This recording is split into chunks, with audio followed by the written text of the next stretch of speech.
ஒன்று ரைஃபிளிங், ஒன்று ஸ்மூத் போர்னு இருக்குது. ரைஃபிளிங்னா அந்த பேரலுக்குள்ளே அந்த தோட்டை அப்படியே சுற்றிட்டு அப்படியே போகும்.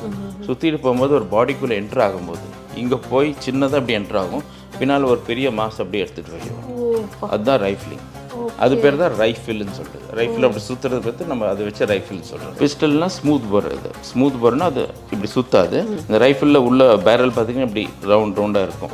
அதில் அந்த தோட்டா போய் அப்படி அந்த சுற்று அது கொடுக்கும். ஆனால் ஸ்மூத் போரில் அது நேராகவே அப்படியே போகும்.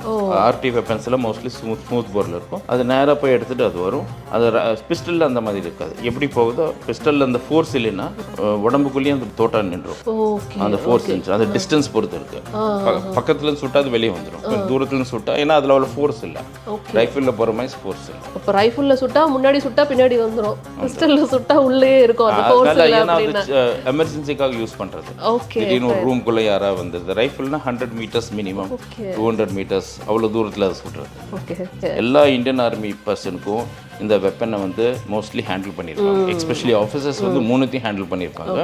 ஜவான்ஸ் வந்து ரைஃபிளில் கண்டிப்பாக ஹேண்டில் பண்ணியிருப்பாங்க. அவங்க எந்தில் இருந்தாலும் சரி, சமையல் பண்ணுற ப்ரொஃபஷனல் இருந்தாலும் எதில் இருந்தாலும் உங்களுக்கு இதில் ட்ரைனிங் கொடுத்தாகும். எல்லாத்துக்கிட்டே இருக்கிறனால இன்ஃபென்ட்ரிக்கிட்டே இருக்கும். ஆனால் AK-47ன்றது கிளாஷ்னிகோவ் இது அப்படின்ற ஒரு ரஷ்யன் கார் அவர் தயாரித்தார். அதுதான் AK-47. இப்போ 47லேருந்து நிறைய அட்வான்ஸ் வெர்ஷன் வந்துருச்சு. அவர் வந்துட்டு க்ளோஸ் காம்பேட் வெப்பனுக்காக அவர் ப்ரிப்பேர் பண்ணார்.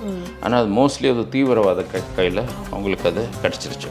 அதனால் இப்போது காஷ்மீரில் ஊடுருவ தீவிரவாதிகள் எல்லாம் AK-47 வச்சுருந்தாங்க. AK-47 நம்ம ரைஃபிளோட கம்பேர் பண்ணால் மோர் அஜைல், அதாவது ஒழிச்சிக்கலாம், அவங்களோட ட்ரெஸ்க்குள்ளேயே ஒழிச்சிக்கலாம். பிஸ்டலோட கொஞ்சம் கஷ்டமான வெப்பன் மாதிரி இருந்தது. அப்போ நம்மளும் பார்த்தோம், வெப்பன் டு வெப்பன் காம்பேட் பண்ணும்போது இது கொஞ்சம் டிஸ்அட்வான்டேஜ் வந்து நம்ம ரைஃபிள். அதனால தான் இந்த அடிப்படையில் AK-47ஓட டெக்னாலஜிலாம் எடுத்து அந்த மாதிரி பண்ணது தான் இன்சாஸ்ன்றது. இப்போ இன்சாஸ்ன்றது யார் கையிலும் கிடைக்க வாய்ப்பு இல்லை. எங்கேயா நம்மக்கிட்ட இருந்து தொலைஞ்சு சிக்கிமில் நீங்கள் பார்த்தீங்க, ஜவான்ஸு வண்டியெல்லாம் அடிச்சுட்டு போயிடுச்சு. அதில் எங்கேயா வெப்பன் யாருக்கா கிடைச்சி அது யூஸ் பண்ணால் தான் அந்த மாதிரி உண்டு தொலைஞ்சது. இல்லைன்னா அது வெளியே யாருக்கும் கிடைக்க வாய்ப்பு இல்லை. ஆனால் AK-47 உலக சந்தையில் இருக்கிறதுனால யார் வேணும் எடுத்துக்கலாம். அதனால ஃபஸ்ட்டு அவங்க எடுத்தாங்க. அப்புறம் நம்மளும் AK-47 அவங்க அதுக்காக நம்ம பார்த்தோம். இப்போ AK-47 வாங்காமல் நம்ம இன்சாஸே அந்த மாதிரி மாடலில் தயார் பண்ணுறோம்.